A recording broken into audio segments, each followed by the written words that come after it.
Boa noite. Boa noite. Meu nome é Natália, tenho 16 aninhos. Sou ministra de palavra e faço parte do Divina Graça, do grupo de jovens Divina Graça. E venho aqui partilhar com vocês uma passagem de Lucas 1, versículo 35. Não, 35. E assim, antes de mais nada eu queria dizer que assim, foi demorado para minha pregação chegar aqui, porque eu ralei porque assim, eu estava muito segura e aconteceram algumas coisas. Era para ter pregado acho que há 2 semanas atrás, e veio Semana Santa, veio isso, veio aquilo. E ontem eu estava falando para a Rayane assim, que eu acho que nada mais justo que falar de Maria no mês dela. Então assim, para mim eu acho que talvez tenha sido um sinal, toda essa coisa tardia, falar sobre ela. E assim, a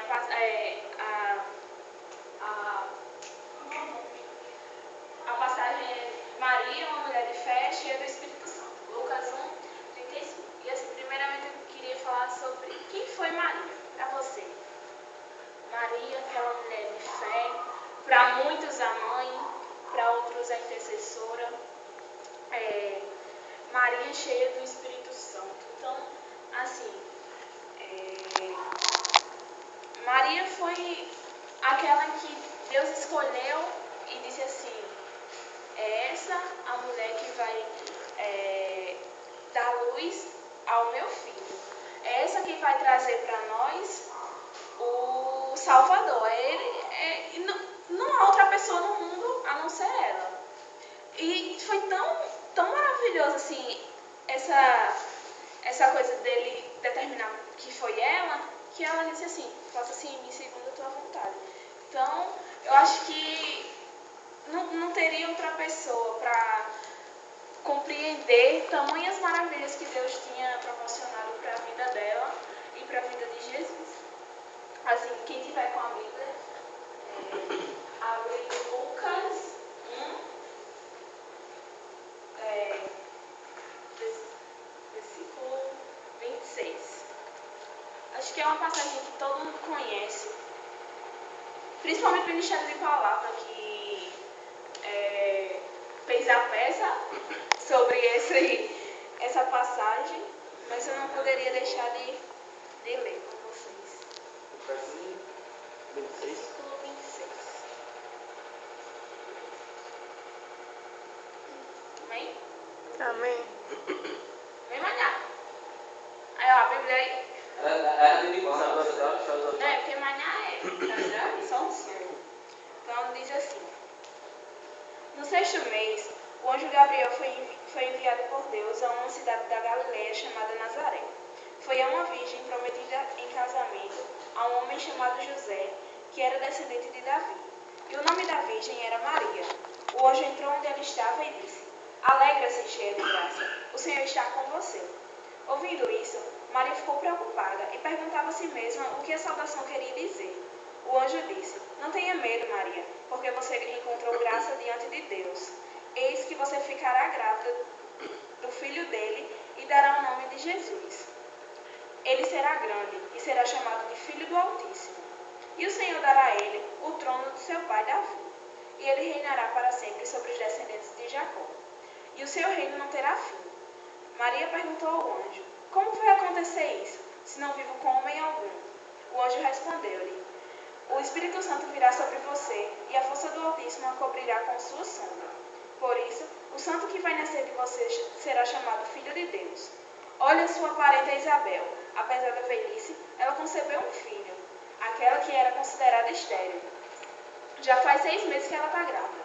Para Deus, nada é impossível. Maria disse, eis a escrava do Senhor, faça-se em mim segundo a tua palavra. E o anjo a deixou. Palavra da salvação. Glória a vós, Senhor.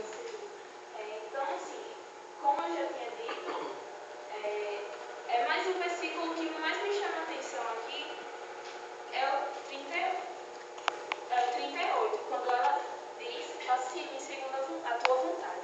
Então, assim, como diz Rayane, Maria arrasa.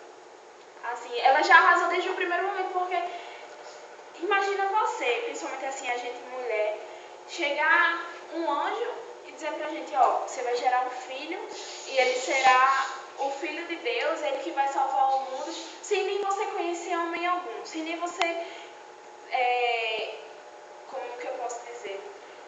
Sem nem você imaginar a tamanha proporção daquilo, tamanho o valor que tem de você gerar um filho de alguém que para muitos que não acreditam na virgindade dela, sim, Maria foi virgem antes e após o casamento. Antes de conhecer José, a partir do momento que o anjo falou para ela que ela conceberia um filho de Deus, então assim, Maria nada mais foi do que a mãe de Jesus, a nossa mãe. Maria é mãe, simples, é sinônimo de mãe, é sinônimo de amor, de pureza, de simplicidade, de humildade. Então assim,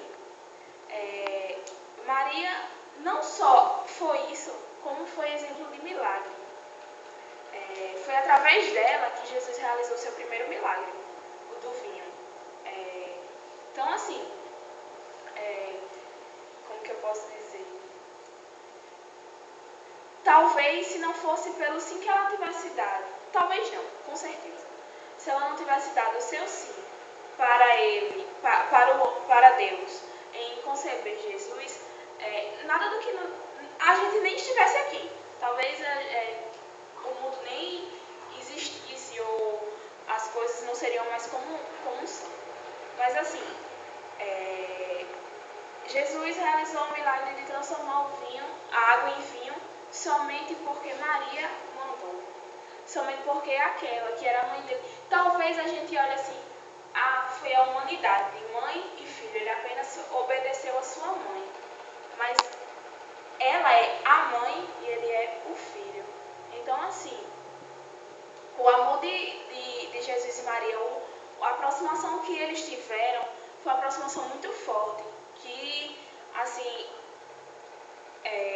puxando já para o final da vida dele, quando ele estava ali na cruz, acho que tem um vídeo no YouTube que me chamou muita atenção, que é quando ele passa as partes que ele cai, que ele sente mais dor, mais sofrimento, é a hora que ela olha para ele e é aquele olhar que diz assim, levanta meu filho. É aquele olhar assim que acalma, que traz para ele toda a segurança de dizer, não, eu vou continuar, eu vou persistir.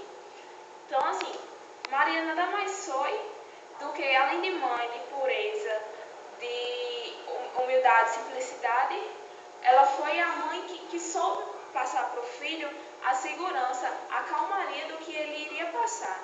Então, acho que apenas naquele olhar dela, de simplicidade, transmitia para ele a confiança, a necessidade que ele tinha de passar por tudo aquilo em nome de nós e a necessidade que ele tinha de mostrar para ela o quão grande era aquele amor. Então, assim, também eu separei alguns pontos. Um deles além desse, da transformação da água em vinho, que foi o primeiro milagre de Jesus por Maria, através dela, se não fosse Maria, esse milagre não teria acontecido. Tem uma historinha de um santo, não sei se alguém conhece, São Maximiliano, que, assim, resumidamente, ele quando criança, acho que, não sei necessariamente a idade dele, ele era um menino muito esperto, muito, como que eu posso dizer a palavra? Enfim, ele era muito elétrico. Então, assim, e a mãe dele dizia assim, o nome dele de batismo era Raimundo. Ela dizia, meu Raimundinho, o que será de tu quando crescer? O que será de tu? E ele ficou com aquela história, com aquela pergunta na cabeça, o que será de mim? O que será de mim? E foi quando, em um momento de oração, ele perguntou para Maria o que seria dele. Ele, em oração, perguntou, o que vai ser de mim? Minha mãe tanto me pergunta o que vai ser de mim, o que vai ser de mim, o que vai ser de mim. E ele, enfim, diante daquela pergunta, daquele questionamento, daquela crença que ele tinha em saber, que saberia a verdade, Maria apareceu para ele. E nessa aparição, ela mostrou uma coroa branca e uma vermelha. E ela perguntou perguntou qual das duas ele escolhia. E ele escolheu as duas. Não sei porquê, não me pergunto. Eu acho que apenas a necessidade dele de buscar aquilo que era de Deus. E a partir daquele momento, ele seguiu tudo aquilo que tinha sido planejado para ele. A partir daquele momento, a vida dele religiosa começou a andar. Ele se tornou uma grande pessoa para a religiosidade. E com o passar do tempo, ele chegou, acho que uma cidade aí, bem longe, que estava na época daquelas coisas de campo de concentração, da era nazista. Então, um homem de família, que ele tinha sido condenado por algum motivo, e ele implorava muito para não ir para aquele campo de concentração, porque ele tinha família, ele tinha filho, ia trazer não só sofrimento para ele, mas para aqueles que ele ia deixar aqui na terra. E então, São Maximiliano, ele foi e se ofereceu para ir no lugar dele. E ele foi. Foi sem medo, sem timidez, sem receio algum. E quando chegou lá naquele campo de concentração, naquelas câmeras de ar, não sei se vocês sabem quem já estudou história e tal, Larissa aí, talvez ela possa explicar melhor depois para vocês. O campo de concentração, acho que mais ou menos era umas salas fechadas, onde tinham as câmaras de gás, e que lá elas eram presas e lá ficavam os corpos jogados. E passou um certo tempo, e São Maximiliano e mais algumas 3 a 4 pessoas não morreram. Elas continuaram lá, diante de todos os corpos, eles continuaram lá, mortos. E assim, consideravelmente, aquilo foi por tamanha fé dele, de entregar a vida dele, de se deixar levar para um lugar onde ele saberia que não sairia mais, por amor a alguém que não merecia estar ali. E ele também não merecia, mas aquela pessoa que não iria, precisava viver muito mais do que ele já tinha vivido. Então, através de, acho que uma injeção que aplicaram nele, e aí ele morreu dessa injeção lá no campo de concentração ainda. Mas assim, o que deixa pra mim, quando eu escutei essa história, assim, foi que talvez se ele não amasse tanto a Deus, não tivesse tanta aproximação com Maria, depois que ela apareceu para ele, talvez ele não tinha nem chegado onde ele chegou, de se doar pelo irmão, de demonstrar amor e simplicidade. Então, acho que foi uma coisa que foi sendo mostrada para ele de acordo com o tempo, de acordo com também as orações diárias dele, as conversas que ele tinha tanto com Deus quanto com Maria. E assim, só me faz fortalecer assim, para mim, pessoalmente, como pessoa, que Maria é aquela que, assim, a gente não deve adorar a Maria, mas a gente deve amar ela de todo o coração. Então, se alguém chega para mim e diz que eu aceito a Deus, que eu aceito a Jesus, eu aceito a Deus, a Jesus, mas eu também aceito a Maria.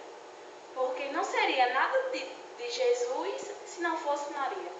Maria é aquela que diz a música, e eu lembro também de uma pregação que teve no retiro de carnaval agora, que me toca muito, que é só um coração de mãe para compreender tamanha dor. Então, somente o coração daquela mãe, somente o coração de Maria para compreender tamanho sofrimento de Jesus.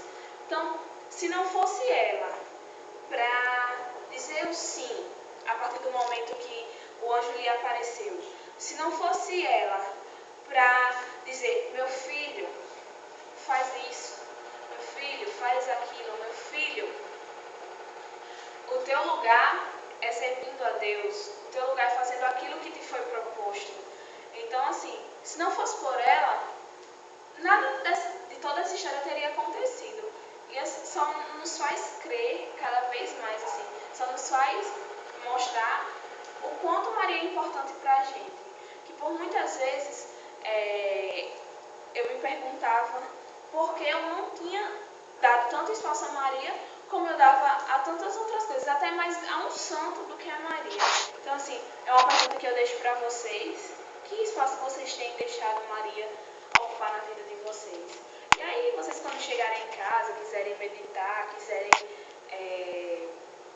partilhar com alguém, não sei, mas assim, que você possa refletir dentro do seu coração que espaço Maria tem ocupado na tua vida, que espaço você tem de acreditar no poder intercessor dela levar para Jesus todas as tuas súplicas em bandejas de ouro, dela te acolher como mãe, de ela te acalmar diante de um momento difícil, de tamanhas as coisas que ela pode fazer, você deve com certeza deixar um espaço para ela, porque ela às vezes, do jeito que ela dizia assim, meu filho, eu estou aqui, ela disse para mim e disse para você, meu filho, eu estou aqui. Então, a mensagem mais que eu queria deixar para vocês é essa, de que vocês não esqueçam que além de Deus, além da adoração, além do gostar, tem um amor. Tem aquele amor que a gente pode trazer até para a humanidade, diante da nossa mãe, que por muitas vezes, por besteira, a gente se deixa levar e a minha mãe é chata, minha mãe é abusada, minha mãe é isso, minha mãe é aquilo, mas é como eu ouvi essa semana. Nossa mãe não seria boa se ela não fosse chata, se ela não fosse abusada, se ela não pegasse no nosso pé. Então é aquilo que Maria está lá em cima dizendo pra gente. É para você fazer isso, para você fazer aquilo. Mesmo que você desista, eu estou aqui para te amparar e para te acolher. Assim como eu acolhi a meu filho, eu acolho a você.